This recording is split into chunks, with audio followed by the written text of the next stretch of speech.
sides. There's a tens of reports, and the whole Congress turmoil. Only a few hours ago, Congress credentials and reputation. We'll have to be very rude. We will forego any introduction. You all have the program which describes their careers. And so we'll have introduction on you. You can see their pictures on. What do they matters? The 25 and at speaker they have 1 minute to go. So thank you very much, and we'll start with Dr. Cronin. Well, thank you very much. It's a great honor to be here tonight. Thank you for coming out on a day that reminds me of the stories my uncle used to talk about parachuting into North Korea during the war in December.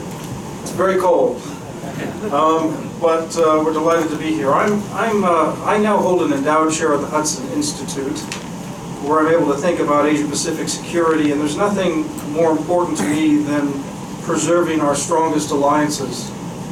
In the South Korean, Republic of Korea, United States alliance has always been strong, based on war, based on post-Korea armistice, and it should be strong in the future. And that's what I'm really concerned about, is building that future. So the biggest concern for me is making sure that the alliance navigates the big challenges. And those big challenges are really threefold. The first one is making sure that we don't lose track of our North Korean strategy. And that's difficult. There are a lot of critics here of the Moon government. There may be critics of the Trump administration. We really can't choose. I mean, our democracies choose our presidents. It's very important. And that's why I think it's so important that the Trump administration has been working assiduously to try to coordinate with the Moon administration. Because even if they disagree on their reading of the Kim regime, it's important that the United States not be seen as failing the South Korean government. We're trying. It's just that in that trial, especially since the euphoria of Panmunjom in April of 2018, between Moon and Kim, the euphoria of the Singapore summit between Trump and Kim, there has been backsliding rather than progress. That's the reality. And I've been supportive of the dialogue. Let's keep the door open to dialogue, but let's not fool ourselves. This has been a major year of missile testing for North Korea. They're pushing right back toward brinkmanship and saber rattling. I expect there to be fireworks from North Korea as saber rattling and brinkmanship, not war, because that's how they operate. And I expect that to continue to grow in the next year ahead. We have to stay, though, with a common strategy even when we disagree. That's the first challenge we have to get over. The second one is we have to make sure the alliance doesn't get weak. So while we're talking, we should not be suspending more exercises. We should not be talking about troop withdrawals. We should not be slowing down the strengthening of our core defenses or our economies. We ought to be making sure it's also steady. It doesn't mean we have to be provocative. We can give room for diplomacy, but let's not weaken it. And that's the second goal. And that we're hurting ourselves to some extent. The problems in the region between China's authoritarian assertiveness and other challenges around the world are going to take other partners. The most critical decision for the Moon administration in the next 10 days is to reverse itself, or for the United States to help him not lose face by reversing his decision to suspend the intelligence sharing agreement with Japan. The reason for that is not because Korea and Japan should all get along and everything's just fine. It's because the intelligence sharing agreement is part of the security architecture that defends the Republic of Korea, Japan, and the United States. And we cannot share intelligence at the speed of combat should North Korea start firing a missile. And where are they likely to fire it? They're likely to fire it next year at, frankly, Japanese in the East Sea. That's my prediction, because that's where the gap is. And North Korea will go for a gap. Will South Korea defend Japan? Will Japan be able to act? Will the United States be diverted? All of those are weaknesses we have to overcome. And KPAC has a lot of roles that it can play because the dialogue is so important. I guess one area that I would highlight, though, would be I work very closely with a lot of young Americans, including young Korean Americans. 1 minute to go. Right, and that's perfect. So my former assistant, Hannah, from Kentucky. I mean, what a wonderful Korean American. She's American, but she loves Korea. She's led the Korean trips that we did at my former institute, the Center for New American Security. With my help, she's now up at Harvard University getting a higher degree. My other research assistant recently, Christine Lee, another great Korean American. These are the brightest, most energetic Americans of Korean descent and ancestry who love the Korea-U.S. relationship that I know. And it's just people like that, getting them together with young Koreans and getting them out into public to talk about this relationship. We'll talk about the next 50 years, not just the past. So keep this alliance strong. Don't lose track over our North Korean strategy. Keep the alliance strong and make sure we don't ruin ourselves with ripping up intelligence sharing agreements. Thank you. Thank you, Dr. Cronin. The next panelist to address the two questions are co-president of COGAT, former Minister of Defense, Kim Tae-young. Okay, sir. Through the keynote speeches, I explained the Korean Peninsula strategic environment and talked about the problems and the United States-Korea currently face. Now, I explain the issues more in detail from the Korean viewpoint. In 2004, the Roh Moo-hyun administration initially demanded the transfer of the wartime operational control. After years of discord and compromise between two countries, the issue was settled by reaching an agreement that the transfer will be made when certain conditions are met. President Moon Jae-in is now accelerating the process to complete the transfer of wartime operational control during his term. The Korea and the United States Combined Forces Command was created in November 1978 as the wartime headquarters, controlled equally by South Korea and the United States. This Combined Forces Command performs missions given by the Military Committee meeting, the consultative body of the chairman of Joint Chief of Staff of the two countries, established in July 1978. Although the two countries ostensibly share equal authority in the Combined Forces Command, it must be admitted that the United States has gained the upper hand to some extent due to a gap in the military capacity and mission capabilities. So within the military and political circle, willing to correctly perceive this reality, have provocatively argued that the Republic Korean military lacks sovereignty in its operation and continue to fuel the dispute over the operation of the Combined Forces Command. In order for their argument to be coherent, the Republic Korean military must have capacity to take the lead in combined and joint defense. Second is South Korea must be equipped with sufficient measures to deal with North Korea's nuclear and missile program. And so the security environments of the Korean Peninsula and in neighboring countries must be met accordingly. Based on where we stand at the moment, the day of meeting all these conditions seem far off. If the Korean government ignores this fact and forcibly pushes ahead with the transfer of wartime operational control, it may compromise the function of the Combined Forces Command, lead to a reduction or withdrawal of United States troops in South Korea, and bring change to the defense system of the U.S. in Asia. To this end, the United States and Korea must engage in candid and close dialogue to restore and maintain the alliance. Both countries must join forces with the international community to root out North Korea's nuclear and missile threat and reinforce the combined readiness posture by reactivating suspended and reduced military exercise. Also, military spending deal between these two countries must be resolved in a rational and mutually beneficial manner.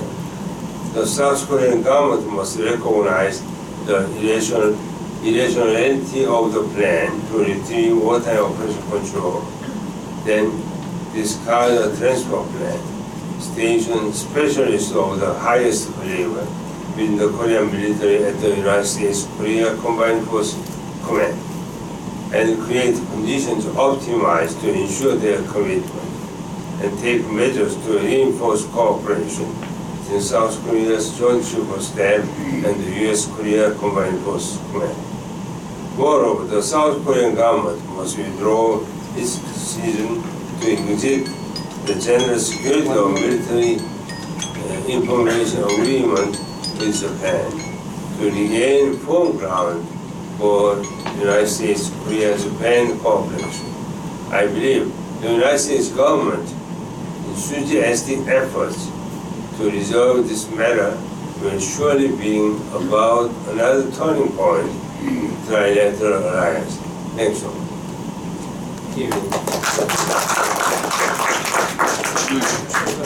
Thank you, panelists, for observing the time well. Our third speaker is Mr. James Fisher of the Veterans Administration Advocates.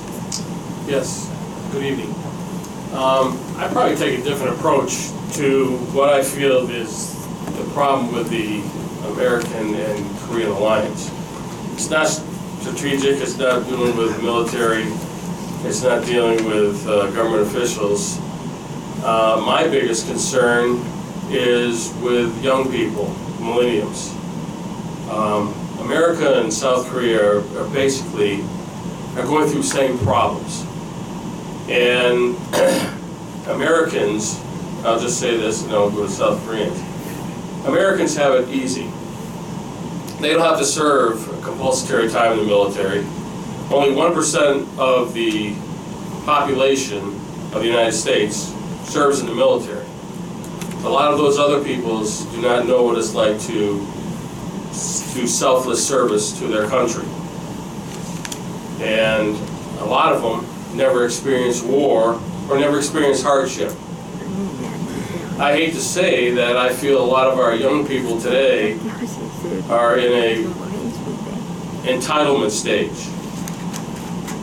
And the latest polls that came out of the United States saying that 41% or even higher wouldn't mind going to a socialistic government. When I went back to Korea for the Olympics, I took some Korean War veterans with me, and it was cold.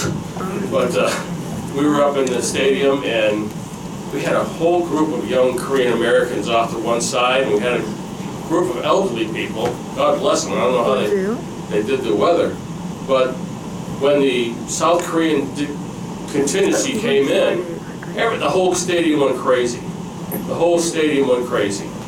And then when the North Koreans delegation came in behind them, half this crowd booed and half the crowd hooray. Does anybody know what crowd booed? The millenniums. It surprised us. We were just shocked. The Korean War veterans were shocked. And all South Koreans speak English now, better than me. And we were asking them, we're just wondering why you booed the North Korean contingency. And they said, we don't dislike the North Koreans. They're people just like us. We don't like their regime, but we booed them because we feel that we have a lot to give up. What do you mean a lot to give up? Well, we've had great education. We haven't experienced war like my parents and grandparents have. We have great education. We've got jobs. We've got all this latest addition to the cell phones, and they were happy. But they were afraid that they had to, if North Korea was being forced on them to like unification, they were very concerned that they're going to have to pay for the unification. And that's maybe basically a lot of like the same mindset of the Americans. The Americans are very, and I'll say this, selfish. Okay, they've got everything they want. They haven't experienced war. They haven't experienced hardship. And I'm afraid, you know, what I see when I go back to Korea, a lot of young Koreans are starting to fall into that aspect. They've never experienced war. They never had a really service. They've got compensatory time.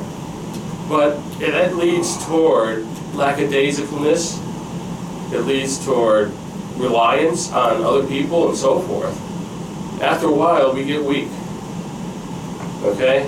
And if we don't keep this alliance going, we could all be in the same boat of, and, you know, and the other point, let me do a sidebar here. We were talking to a lot of South Korean young people, and they wanted all the U.S. troops out of there. Some didn't, but the majority of them did. And I had to think about it. Why would they want the troops out and the bases out of there? Well, they, like I say, they never grew up in a war. That was the thing? I was talking. Oh, go ahead. They never grew up in a war. 45 seconds. 45 seconds, I'm counting. But they never grew up. And how would I feel if another foreign country was having bases in my thing and dating my girlfriends and so forth like this? Really? So that's where I feel the alliance needs to be taken care of, is education of the millennials, not only in South Korea, but in the United States, to keep this alliance strong. Thank you.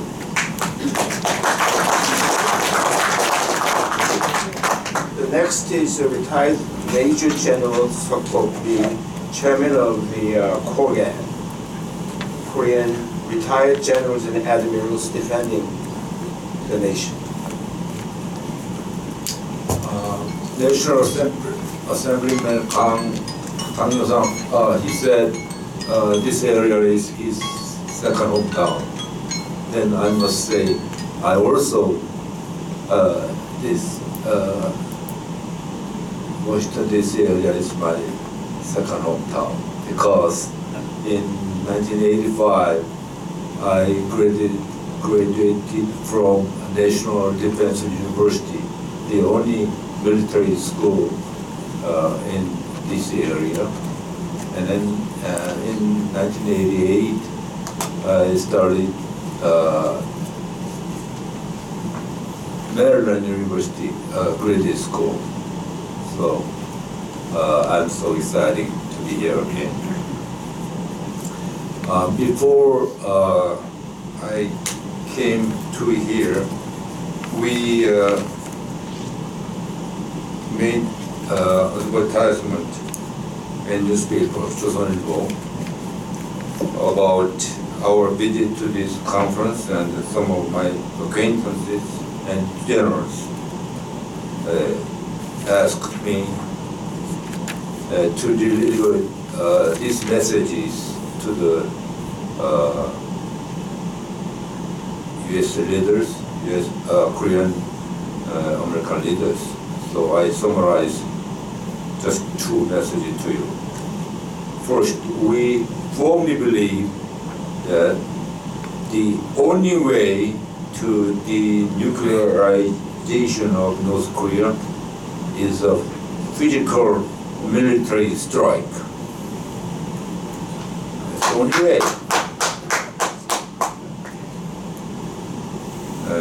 Second, Korean, Japan, SOMIA, General Security of Military Information Agreement, is going to end unless South Korea return to SOMIA by 22nd of November.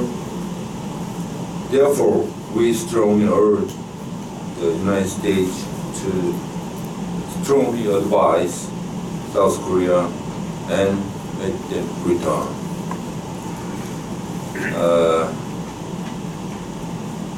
I'd like to discuss in detail on these two topics, if you have any questions.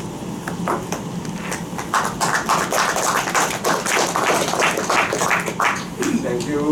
Our fifth panelist is Dr. Tara Oh, board member, International Council on Korean Studies. Good evening. It's great to see all of you. Thank you for being here. I am going to talk about the trilateral relations between or among U.S., South Korea, and Japan. We have long stated how important the U.S.-South Korea alliance is for the defense of South Korea from external threats, especially threats emanating from North Korea. The U.S. and Japan are also allies, and this alliance is important for regional security. Now, South Korea and Japan are technically not allies because there's no mutual defense treaty, but nevertheless, their relations are important. And Japan plays a crucial role in South Korea's national defense. Japan has 7 UN bases where UN sending states can send their forces and materials and gather there before they move onward to Korea. So Japan is really important for South Korea's national defense. And this is an aspect that is hardly discussed in South Korea, and I think it should. Beyond the UN bases, the 3 countries, again, the US, South Korea, and Japan, standing together in this region, really makes a statement that they're standing together to defend freedom in this region. North Korea seems to understand these relations well, and it wants to break them.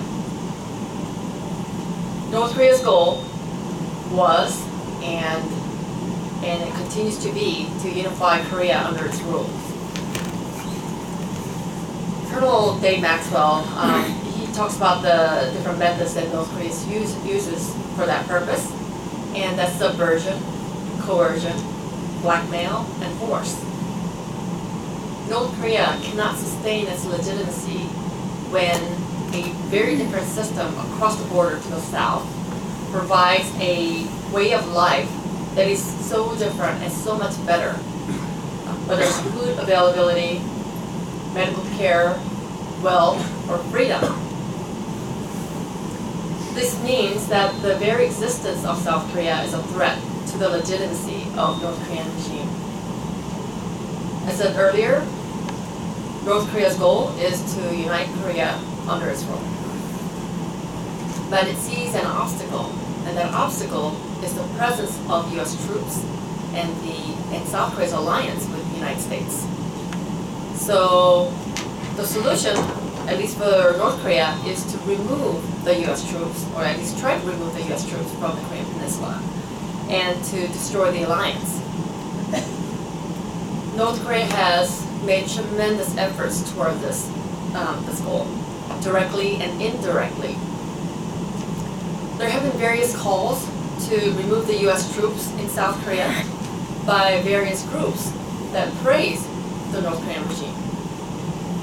But the majority of South Korean public supports South Korea's alliance with the United States. So what to do? Well, this is where Japan comes in.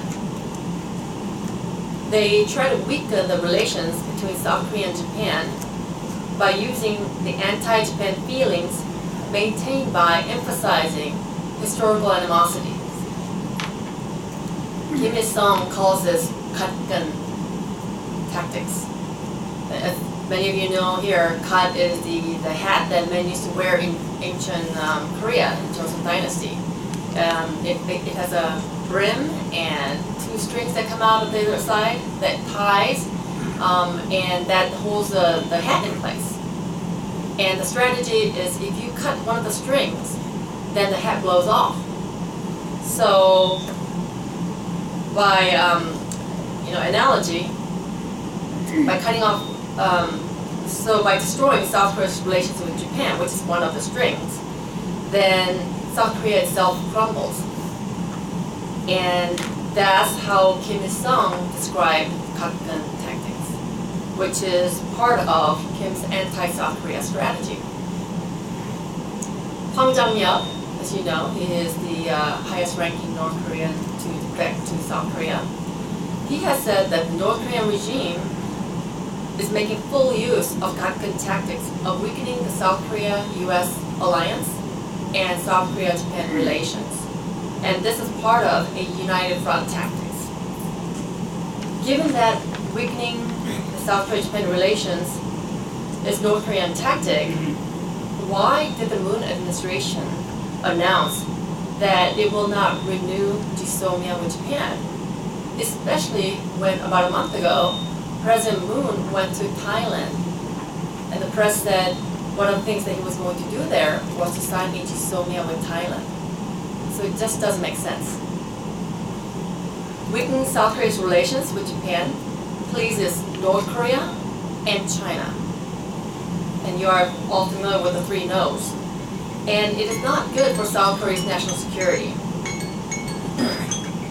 or its national interest. And how much time do I have? 45 seconds, okay. I think I can do this. Civic groups, including the retired generals, Corgat, many of members who are here, and retired foreign service officers have made public statements strongly condemning the South Korean government's decision and to call for renewing GSOMIA with Japan. There's still time. I hope South Korea doesn't fall prey to North Korea's Gakkeun tactics. I hope that South Korea and Japan can repair the relations and strengthen their relations, and along with the United States, stand together as a bedrock of regional security. Thank you. Our sixth and the last, but not the least, speaker is Dr. Tae-woo Kim, a very well-known unification advocate and vice president of KPAC Korea. Thank you. At the last, my time. Dr. Taro, yes, we did already. We warned that if you don't cancel your prior decision on GSOMIA, the Coast Guard will fight even stronger for the early resignation of President. These days, Moon Jae-in government's diplomats are saying unanimously that the alliance is stronger than any time before, but that's a lie. As you know, alliance is now being faced with the worst unprecedented crisis. If I have time, I'd like to elaborate on why, but I'm sorry, I cannot do that. Looking back upon the briefly history, then one of the poorest countries, South Korea, made alliance with the United States. Since then, we has grown to advance the country with a formidable economic, trading, and technological power, and under the security shield provided by the alliance. So many people call it the South Korean miracle. This is 70 years of miracle, comparable to the miracle of Moses crossing of the Red Sea. But unfortunately, that miraculous 70 years, that history is now standing on the crossroad of death or life as the alliance crisis deepens. This is my assessment. Probably many of you agree with me. Of course, the primary reason for this crisis is emergence of a leftist government in Seoul.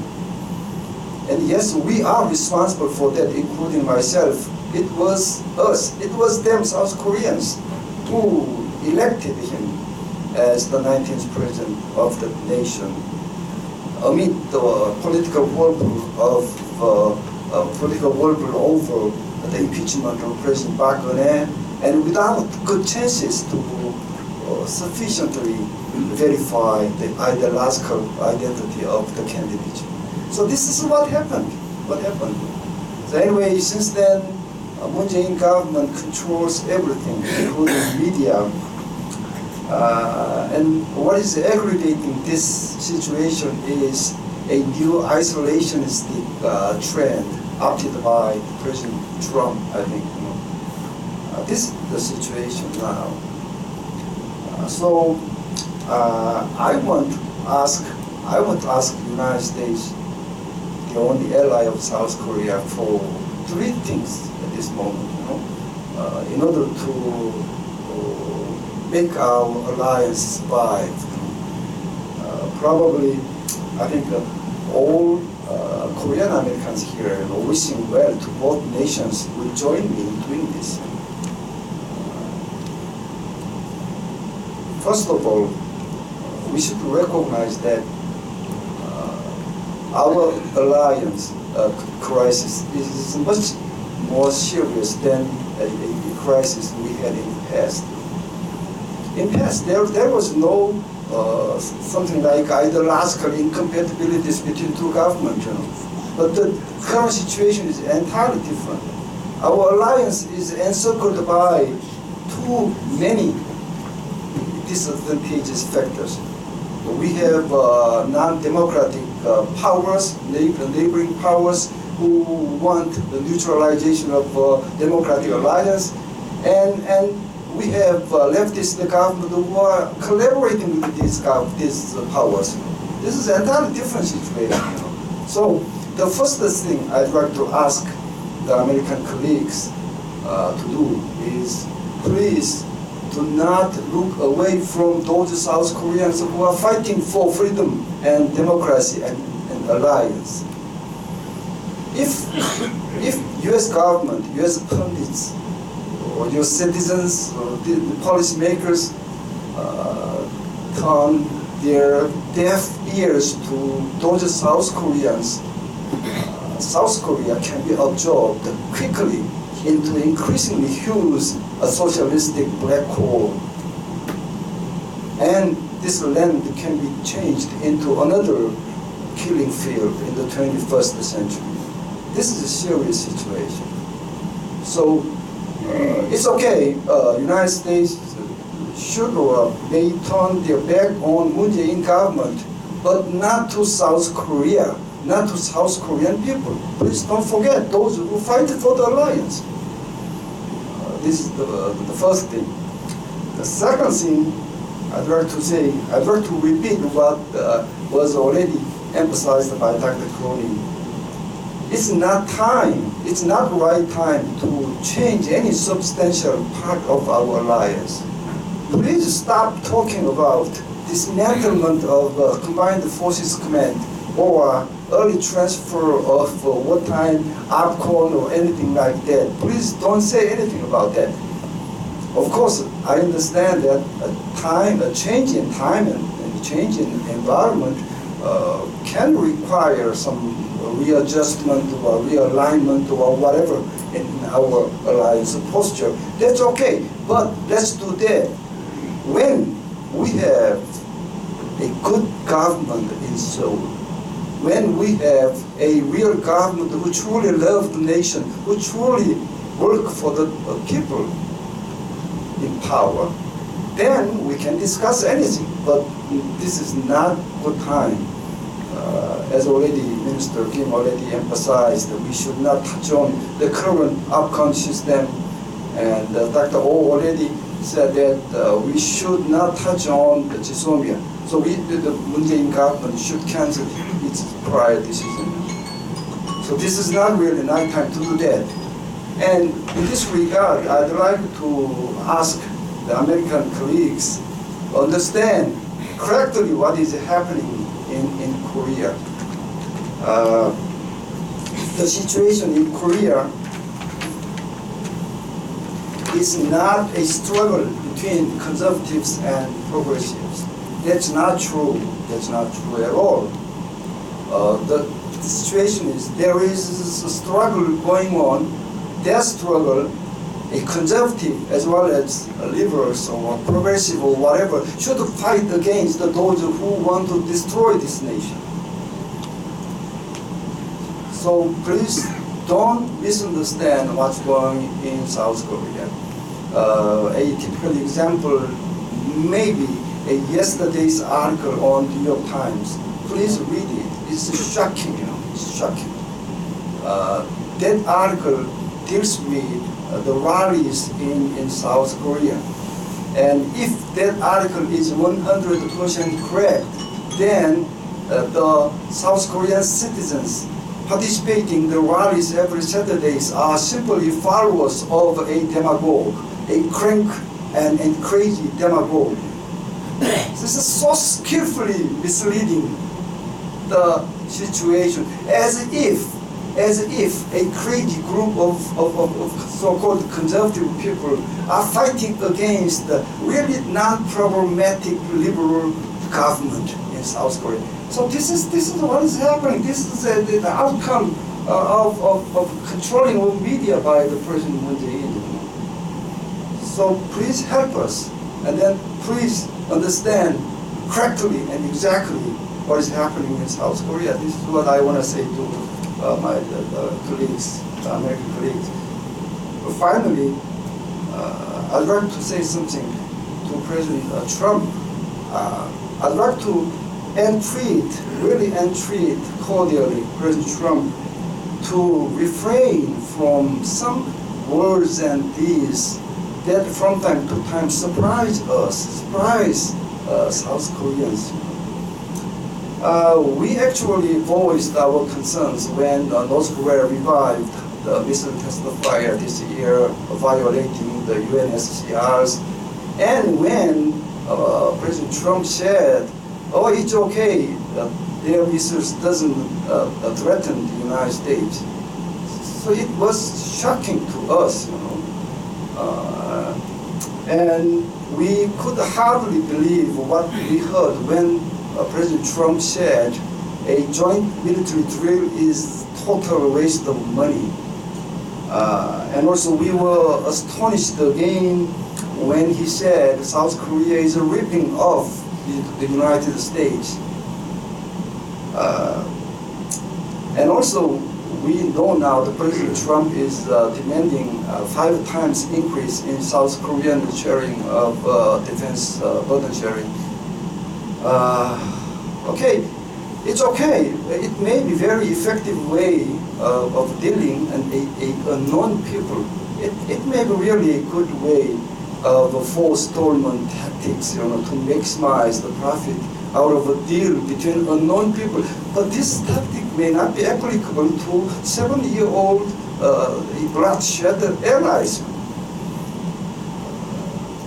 I'm saying that this type of tactics will help expand the anti-American sentiment in Korea, and by doing that, it will help those South Koreans who want to destroy the alliance. So we are quite worried about that. And also some other South Koreans are suspecting that Washington may be considering abandonment of allies by asking like that. We need to consider some different ways, I think. I personally hope that type of negotiation can happen when a normal government is in power in Seoul. So why don't we stop that kind of negotiation right now? Well, finally, I know Dr. Yu is looking at me, but I want to give my final comment like this. Please don't forget, South Koreans, including myself, still have very wishful but still very strong belief that what President Trump say or what he does sometimes surprising, but it should not be, must not be a part of a harbinger of giving up South Korea, but it should be a part of a well-designed grand strategy transcending the ordinary person's imagination in order to fundamentally change the North Korea. So we want to believe that way.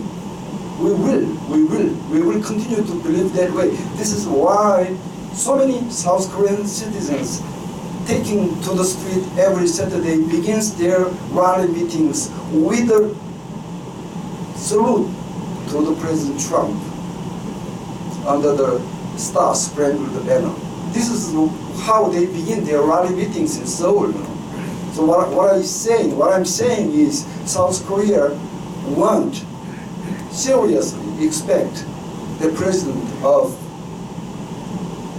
only ally, United States, to be a true friend of those South Koreans who are fighting for democracy, freedom, and alliance. Thank you for your waiting. Thank you, Dr. Kim, and all other panelists too, to whom really I owe an apology for not having introduced you properly and being so tight with the time. But all of this was designed pretty much to promote the exchange with you who have spent some close to 3 hours here with some burning questions. We'll talk a little bit during that time.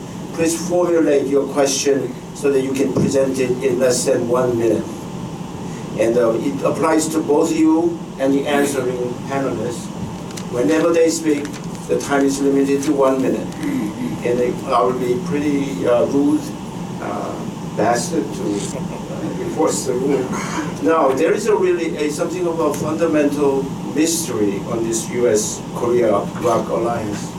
If you ask almost anybody in Korea, is United States ROC Republic of Korea alliance important? 90% people will say yes. You ask most Americans who are concerned with it, is the alliance important? It is important. Is it just limited to military? No, it is also value alliance. It's a cultural alliance. It's an economic alliance. It's too important to let forego. We'll all agree with that. And if we have a strong U.S.-ROC alliance, there's no danger that Korean Peninsula might become communist. That's true too, and most of us will agree. Then why do we feel so threatened? Why do we feel so uncertain that we might be on the, really on an abyss of a cliff, that the whole country, the 5,000 years of history, all the fervor for love for democracy and freedom and rule of law, human rights will collapse.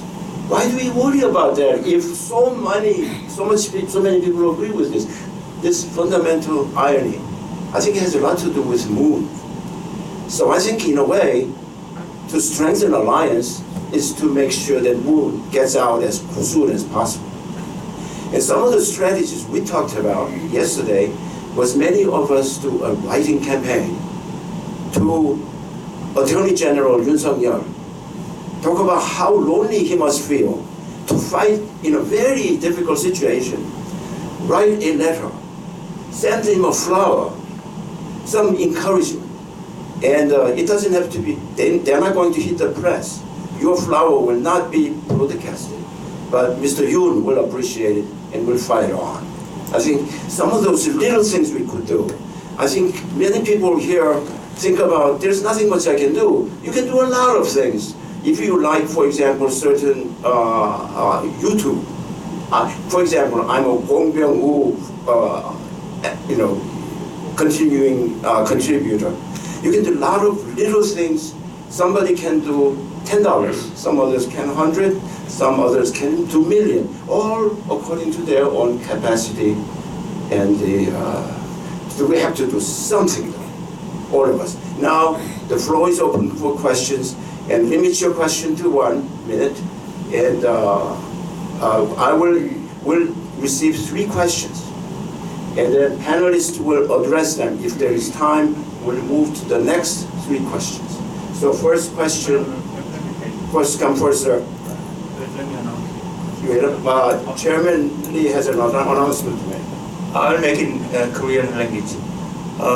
저희가 지금 이 연방 로가 까다로워져가지고 지금 호스팅을 엘리엇 엥겔 의원으로 하다 보니까 음식을 할 수가 없어요. 그래서 저희는 음식보다는 호스트를 하자 해서 했는데, 그러면 이제 우리 이영희 회장님이 잘 음식을 준비하셨는데 이제 끝날 때 들여다 놓고 이제 이렇게 했거든요. 그래서 도시락으로 준비했기 때문에 여기하고 상관이 없잖아요. 그래서 여기다 지우면서 그럼 이제 음식을 가지고 왔더니 그분이 타이밍이 안 맞아서 지금 전부 아난데일로 가지고 가셨나 봐요. 그래서 아난데일 오신 분들은 이영희 회장님께서 잘 서플라이가 되는데, 하여튼 저희가 최선을 다해서 제가 또 픽쳐 보니까 너무 음식도 맛있게 준비를 하셨는데 그게 어떻게 서플라이가 될 수 있는지를 저 뒤에 계신 우리 이영희 회장님한테 말씀하셔서 저희 주체에서 모든 걸 준비를 했는데 요 에틱룰이 좀 까다로워서 이렇게 된 거를 좀 양해해 주셨으면 좋겠습니다.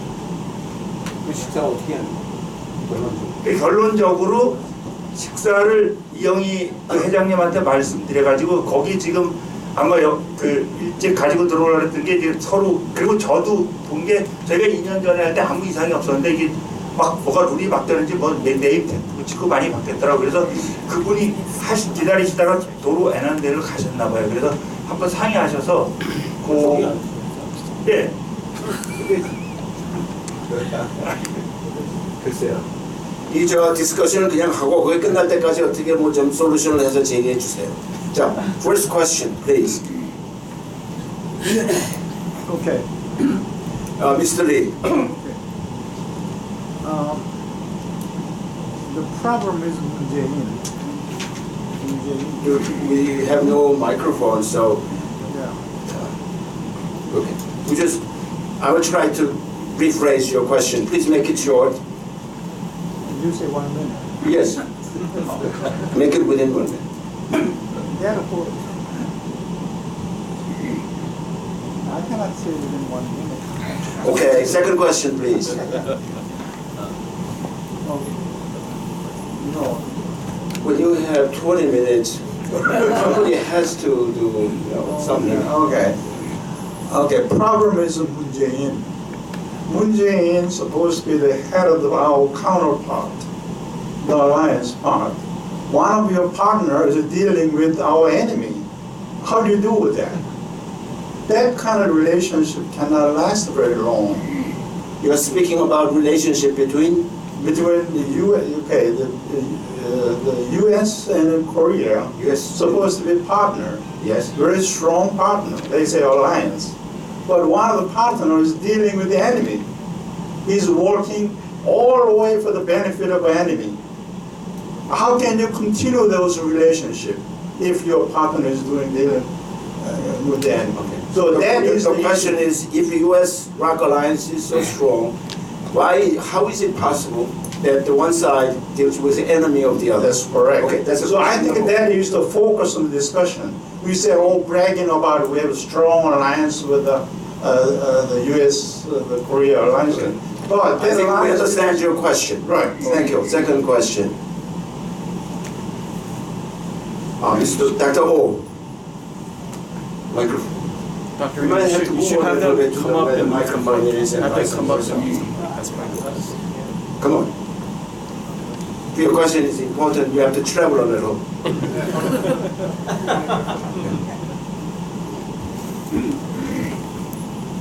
Oh, thank you for the opportunity. I support Dr. O's and Dr. Kim's emotion and all the internal atmosphere within the country. I feel that the time for mending alliances between peoples. We need to take care of the emotion of the Korean people that Dr. Kim addressed. It's a time for America, for U.S. government to handle it. It's a serious issue. It's crossing the red line right now. That's my point. Your point or a question? That's my comment. Question is, in the newsletter article or professional papers or newspapers, I seldom read the reason for U.S. forces in Korean Peninsula is to defend Japan. I often see it. That ticked me off so badly. Why? And we discussed that. You have U.S. forces in Korea Yes. is to defend Japan. That's a wrong thing to think about it, or a wrong thing to say for Korean people. Korean people feel that they are subsidiary of Japan. It's not right thing for U.S. to say the reason for U.S. forces in Korea to defend Japan. Forget about it. Okay. to defend Korea. Somebody said, U.S. didn't say that. Somebody said it. Yeah. Yeah. And then to contain China, as we discussed. That's the two issues we have to address it, rather than saying that the U.S. forces to defend Japan. Somebody said U.S.-ROC alliance is to defend Japan, and any comment on it is being requested by Dr. Ho. That's the second question. We'll have a third question before panelists answer these three. Yes. Oh, I think, I'm sorry, the gentleman was before you. As we are Oh, aware, would you speak loud, please? as we all aware, South Korean government was dominated by extreme leftists and socialists. And they are trying to relocate South Korea from away from U.S. close to China. Canceling Jisomian is an obvious direction of this movement. Is the U.S. government is so generous enough to accept all these powers from South Korea, or we have other options against the regime? Moon is a leftist, he's a leftist government and moving towards China. So what is the question? The U.S. is going to accept all this power from South Korea, or we have... Does U.S. accept Moon Jae-in government? Is that the question? Yes. Okay, we have three questions.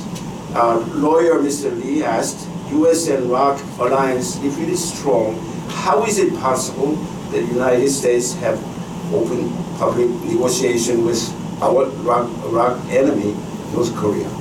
Dr. Oh said that somebody he heard said that alliance is to defend Japan, and that any comment on it. The third is the Moon government is clearly a leftist, moving towards China. What is the U.S. government's position on it, and what do you think about it? Other questions? Any panelists respond to any of it, please? The Dr. Cronin will respond to which question? All of them? All of them very briefly. Okay. I mean, first of all, in terms of talking to the Kim regime, this is not the first South Korean president to do that. The third, really, who's pursued it directly, even against U.S. policy.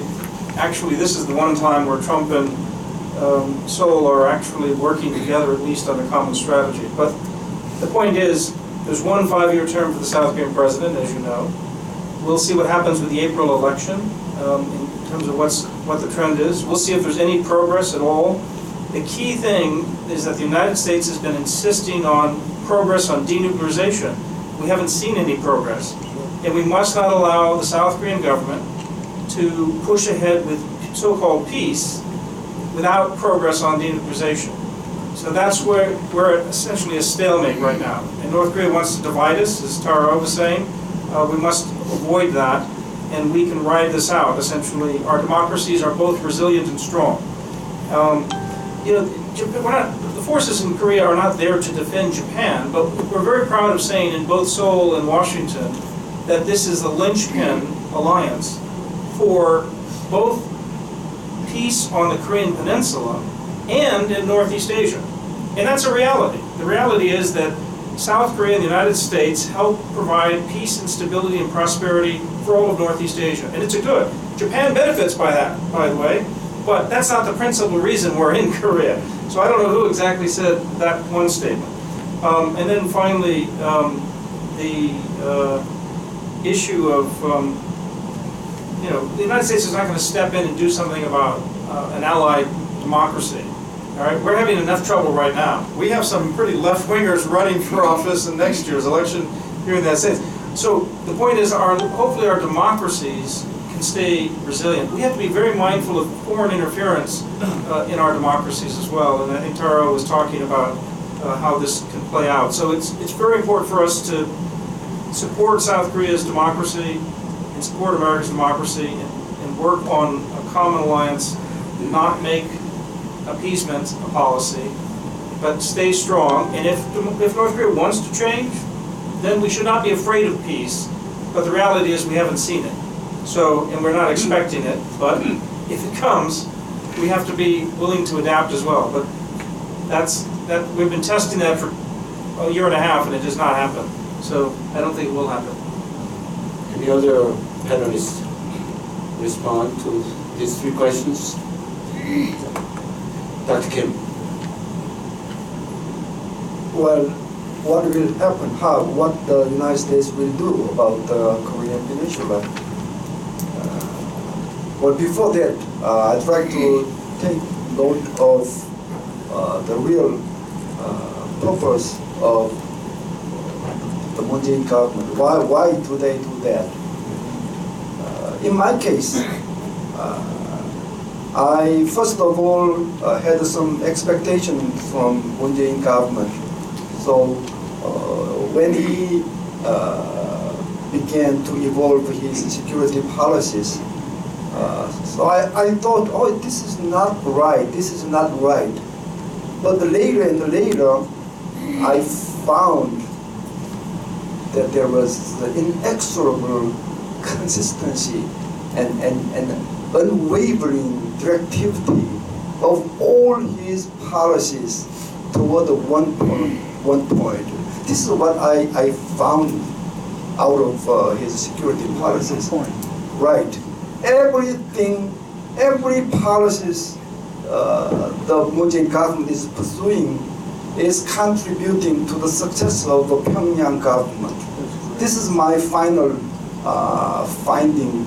That is the reason why I am here. So we should know that, and United States government should take note of this too. Then I think everything will be very clear for the United States what to do next stage. Thank you. General Song, Chairman Lee, how are we doing with time? Do we have to conclude soon? General Song, do we have to conclude when? We can continue a little longer? 3 more questions after this? You think we can do that? One or two more. 1 or 2 more? Yeah, up to 2 or more, and then we'll deal with them together. And this gentleman comes from Canada? Yeah, from Canada. Toronto, Canada. Yes. Yeah. I actually traveled all the way to come to this conference. Amazing. Yeah. Another. Okay, we all agree Yeah. that GSOMIA is an important instrument for trilateral security alliance. Extremely important. Yeah. And it is evident that Moon Jae-in is not reversing. What do you think will happen? 22nd is the date, right? Okay, decision. What is going to happen? Okay, now, Either extended or canceled. okay, and we all agree the problem is Moon Jae-in government. Okay. What do you think? What do you predict the U.S. government would do or should do? For me, I would think that 2 options for Trump administration. Forsake Korea. Okay. Impossible. Okay. Another option would be forsake Moon Jae-in. We can abandon Moon Jae-in or abandon Republic of Korea. Right? So, for us, we hope he should make the right decision, which is abandon the regime. So, what should we do? What should we do? I mean, as the people of 2 nations, or intelligence, or lobbyists, what do you think? GSOMIA, November 22nd is the date set, right? Is something going to happen? Suppose that Moon insists on dropping GSOMIA, and then 22nd passes, what will the United States do? They sent some important people to Seoul to persuade Moon regime to change its mind. They have not succeeded so far. But if it happens, it may happen at just very last minute, like 11th hour. But then what that will be?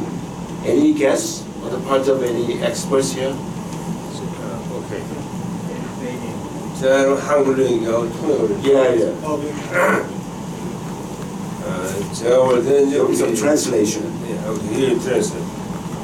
한국에서 제일 큰 문제는 지금 우리 정치를 하는 분들이 여기 정치인이 계시지만 정말 정치하는 사람들이 어떤 생각을 하냐면 민주주의라는 건 국민의 뜻을 받들어서 하는 거다 이런 생각을 하는 건 좋은데 문제는 국가의 지도자는 국가의 큰 미래를 보고 그 미래를 보고 그거에 맞춰서 큰 설계를 하고 그거에 따라서 국민들을 설득해 나가는 과정이 필요한 것입니다. 결국 국민의 뜻대로 하는 것이 아니고 국민을 계몽하고 이끌어가는 것이 국가 지도자죠. 근데 우리나라는 잘못된 게 국민의 뜻대로 하는 거를 자꾸 생각해요. 그래서 우리 국민들이 가지고 있는 큰 아주 특이한 정서가 있습니다. 지금 뭐냐면 우리 많은 국민들이 기득권에 대한 어떤 거부감이 있고 그것이 한편은 반미적인 요소가 있고 반일 정신이 아주 굉장히 강하게 있습니다. 여기까지 통역합니다. So the first thing is that there's a one big problem regarding the Korean politics. The one thing is that their misconception by the politicians in South Korea. They go along with this the system of democracy. They think that the people's mind, the people's wishes, is the most important values. But it's in fact it's not. In his view, he says the leader of the country should foresee the future, and based on that future, they must persuade the people and then enlighten the peoples. That's how it should be, and that's the proper leader of the South Korea. But however, the current all these political leaders in South Korea is do the opposite. They're just thinking about these majority of the people, and they're scared of this majority, this consensus from the people, and they think that that's the wishes from the people. That's a total misconception.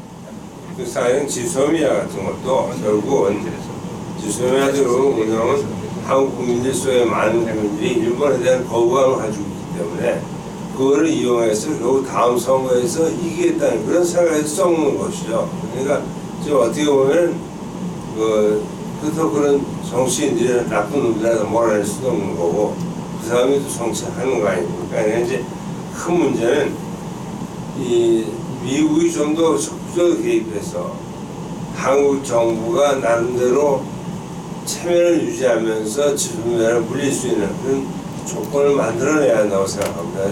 참 쉽지가 않은 건데 결국 일본에서 조그마한 양보를 받아내고 그걸 이유로 해서 한국이 지소미아를 파기하는 걸 취소할 수 있는 그런 어떤 여건을 만들어줘야 하는데 그게 썩 쉬운 건 아니에요. 굉장히 어려운 건데 그러지 않으면은 한국 정부가 그걸 할 수가 없는 겁니다. 왜냐하면 한국 정부는 어떻게 생각하면 국민들이 반일 정도인데 내가 잘못하면 다음 선거에 지거든요. 다음 선거 살아남기 위해서 계속 반일 분위기를 강화해 나가는 것이 지금 정부의 꼴입니다. 이제 그걸 바꾸기 위해서는 미국이 좀 적극적 개입이 좀 필요하다고 생각합니다. Regarding the GSOMIA, there is a general consensus in South Korea, which is the anti-Japan sentiments. And there are a majority of people get along with the sentiments, and the politicians are aware of it. Therefore, they're trying to manipulate or utilizing these sentiments to win their next elections. So there's no one is actually stepping up to go against these major sentiments of the people. Therefore, in my opinion, the U.S. have to take a careful role in this moment, which is the interference into the Korean domestic situation more deeper into the inside. But it has to be very careful. There's a thing that I say consider is this. One is the compensation, getting some of the compensation from the Japan to Korean people.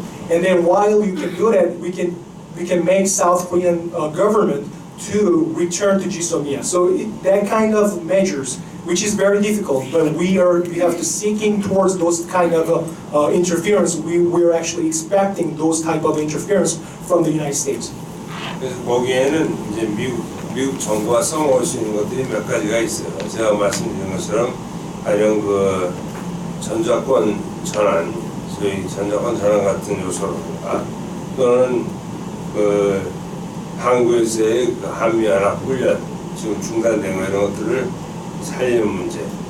그 다음에 또 이제 우리가 할 수 있는 거는 가령 미국이 지금 하고 있는 인도태평양 전략에 한국의 적극 참여, 또 호르무즈 해협에 대한 작전에 대한 한국 참여, 또 뭐 더 할 수 있다면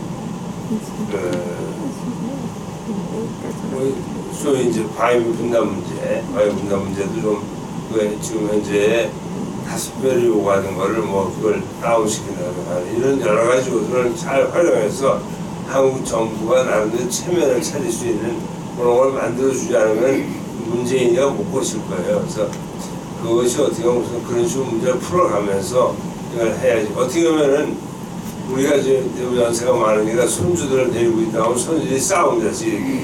싸우면 둘이 싸우지 않게 하려면 적절히 그 둘을 조절하는 얘기를 해줄 수밖에 없는데 마치 어떤 면에서 미국이 저 할아버지 같은 역할을 한국을 데리고 하는 수밖에 없지 않겠냐. 한국과 일본을 데리고 그런 노력 외에는 해결 방법이 없지 않겠냐 이런 걱정을 합니다. Here I would suggest that multiple possible conditions or the solutions for the U.S. of interference into this situation. The first thing is the wartime operation control.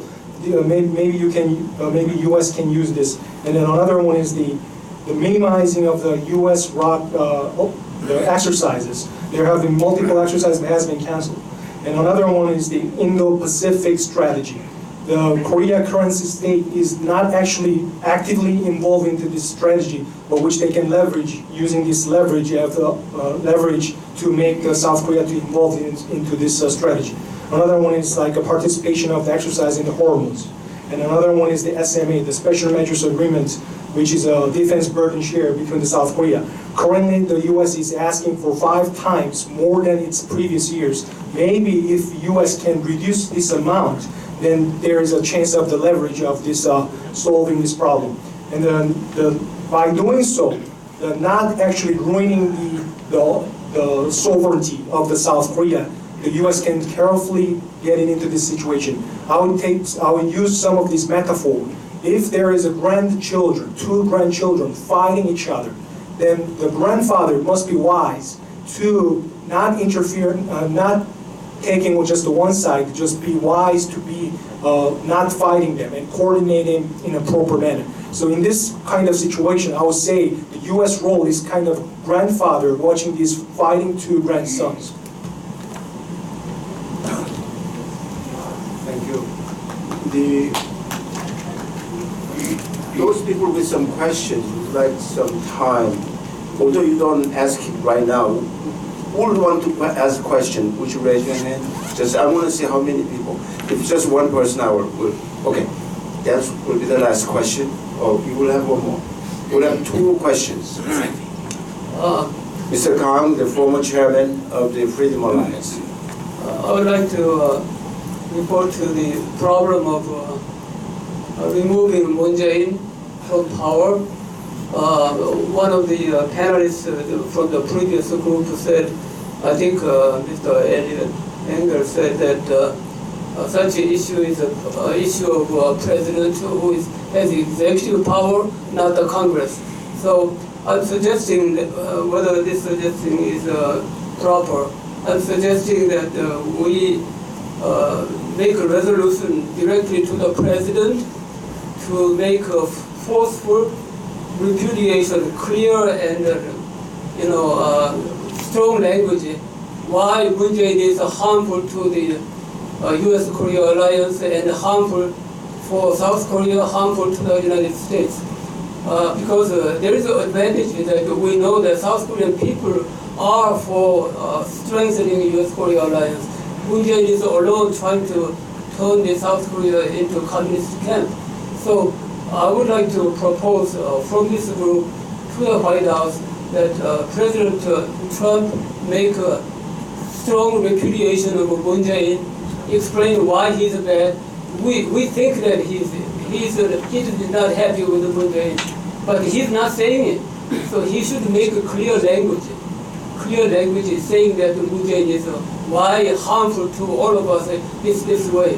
We want to call upon President to say that.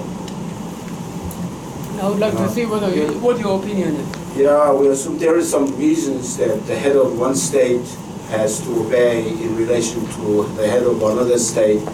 But we like to see President Trump condemning Moon would be great. I think maybe Chisomia is the watershed event. I don't know. We'll see. Okay. One more question here. Your name, sir?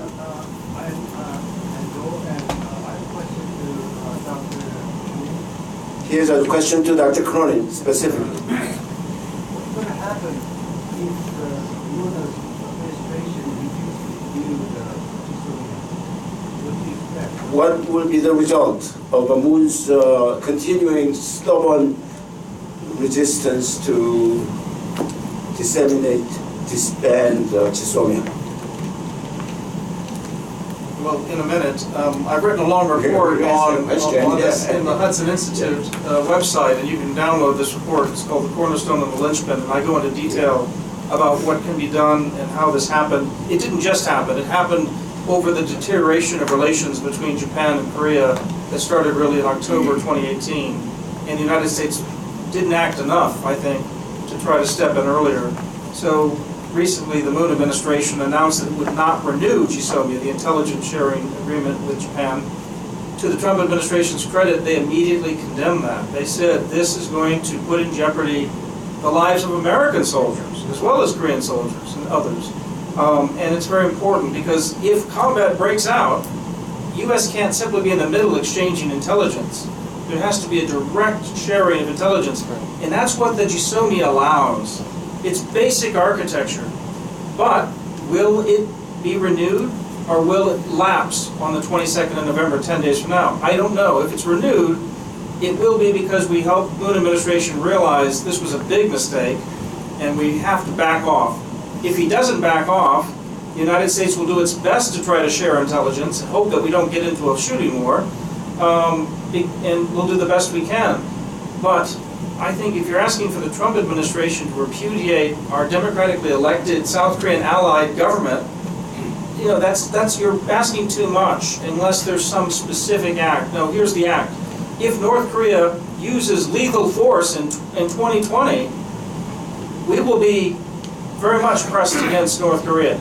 And if Moon is not with us, there will be a rupture in the alliance. But short of that, we'll wait for the democratic process to take care. Meanwhile, President Trump will go along with North Korean diplomacy even right through the November 2020 election, as long as North Korea doesn't wildly provoke. That's my guess. Because if you've seen President Trump, he's been also praising Kim Jong-un. And he's been praising him well beyond what he deserves. We know that. If it's a tactic for negotiation, fine, we're trying, but let's not believe it. And I know the Asia team inside the Trump administration, and nobody is that gullible. Nobody thinks that Kim Jong-un has changed his stripes yet. They're giving him a chance, but nobody's expecting it. And we're doing this because we're trying to keep and preserve our South Korean alliance strong. We need to preserve it. Okay, this is about terrible. Yes, terrible. That's all. I'd like to make a comment, sort of addressing various questions that were asked tonight. I think people in this room are very familiar with what is going on in South Korea, but I think there's an assumption that just because people in this room knows that people outside of this room are very well versed in this. So I think the first thing, even before asking that U.S. should do this or that, is actually for the people to define the problem. And I don't, that has not been done. And what I mean by that is you have to define the problem in a very specific way and with a lot of details to explain what is really going on, instead of assuming the other side knows. And the other issue is before, when asking the U.S. government to do something, as Dr. Cronin pointed out, U.S. is not going to go to an allied, democracy country and do something with their government. That's just not going to happen. So it needs to be something that's feasible, something doable, and it has to be specific. And I think one of the things that Dr. Kim mentioned here is hey, this is not the right time to discuss upcon issues or some of the other issues to bring about great changes. So I think those kind of specifics are what's needed. I'd like to say a few words about General Song. Very recently there has been some organizational establishment. We have seen that as in response to September 9th military agreement between North and South Korea, General Song was instrumental in putting together this 시국 선언문 of the retired generals and admirals. It was a painstaking effort, lots of door knockings and telephone calls and so on. But he produced it. Many generals who were reluctant to join are now wanting to get in. So now the numbers are nearly 1,000 and retired generals and admirals. And then this organization, KPAC Korea, he's also a principal promoter of it. And they are kind of culminating in this conference. And General Song will say something. But I want to say something more about this. One thing about what we do is that American government should not think of Moon as a representative of South Korea. They have to begin to listen to the people. And the people of Korea will express their opinions, their views through the Korean Americans. Because Korean Americans have votes, they elected leaders, so we have more than just a wish. We have some muscle to exercise in promotion of our goal. So that how to strengthen U.S.-ROC alliance, there are things to do in the U.S. There is people like us writing letters, hold meetings with staff members of Foreign Relations Committee, and then we write letters to President Truman, whether it will succeed or not, to declare his views on Moon regime, and so on. And then in South Korea, everybody should do whatever they can to promptly get rid of this guy from the Blue House. That's what we'll do. But eventually, let us imagine the very worst. We think that Korea is in the abyss of survival or collapse. Suppose, preparing for the worst, it doesn't happen. Korean Peninsula is communist, Kim family rules Korean Peninsula, then I would venture to say, Koreans in America will be the last resort to Korea. We will recover Korea. If that happens, I will be one of the men who will form government in exile in the United States. And one more thing, if you have time to listen, there are many views expressed on U.S.-Korea alliance. There is a gentleman here sitting in the audience who has a very strong views and experience with Michael Yee, or former CIA persons involved in this international relations from 1960 up to today. Do you have, Dr. Yee, has some comment to make? Maybe it's a sudden, kind of dropping of request, but you can take some time to think about it.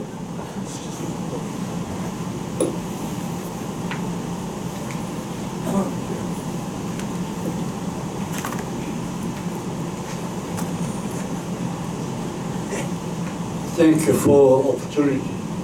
The fundamental issue of problem we are facing today is we recognize the Moon Jae-in. I don't say Moon Jae-in government. I say Moon Jae-in regime. It's not Moon Jae-in is not representing the Republic of Korea. The U.S. and South Korea strong alliance is still intact, very strong, but we should not say the U.S.-Korea alliance and relationship may be innovative because of Moon Jae-in. No way. We will keep up our strong alliance with U.S. The U.S. government understands what the problem is. We will never become a communist country in South Korea. Many people misunderstand. U.S. may withdraw from South Korea. The strong alliance between two countries may be destroyed, that will never happen. That will never happen. Many people worry about possible withdrawal of U.S. troops from South Korean territory. That will never happen because U.S. government and U.S. people understand how important the South Korea is to the whole world peace and whole world order. So one problem we should do from today, by all means, we have to eliminate Moon Jae-in from our picture. One last statement submitted on a paper from Dr. Oh. It's not entirely clear what it is that you want to say. You elaborate if I miss it. He thinks there should be a resolution by Congress. Some kind of phrased in some way that will reflect the consensus of this meeting. And we thank the Chairman Ango and ask him to propose this resolution to the United States Congress. And how many people think it would be a good idea that we ask them? Yeah, we'll try to do it. If anyone wants to contribute to the drafting of the resolution, writing of a letter, please contact either Dr. O or me, and we'll try to do it. Thank you. And following the program, the next stage is benediction by Reverend Yoon. Is the Reverend Yoon here? Thank you. Let us all stand up for benediction. Almighty God, we are thankful for this wonderful time. Thank you for Korean American Leaders Conference. Father, bless those who prepare this conference for your glory, for South Koreans and United States. Father, continually work with both countries for your glory, for your kingdom. Amen. Lord, it is you who planned this wonderful history for your own benefit. So both countries can continually send the missionary to the world. Now, grace of the Lord Jesus Christ and the abundant love of the Heavenly Father and the fellowship of the Holy Spirit be with you all now and forever. Amen. Amen.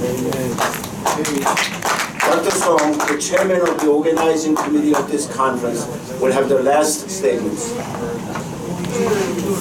Thank you so much. As a organizer of this conference, I did my best. I don't know your evaluation. Anyway, thank you so much. We finished everything. Already we passed 10 minutes. Then here on our program, maybe we crossed some line. The reason why if we crossed the line, please you understand this words. Thank you so much. 죄송합니다. 식사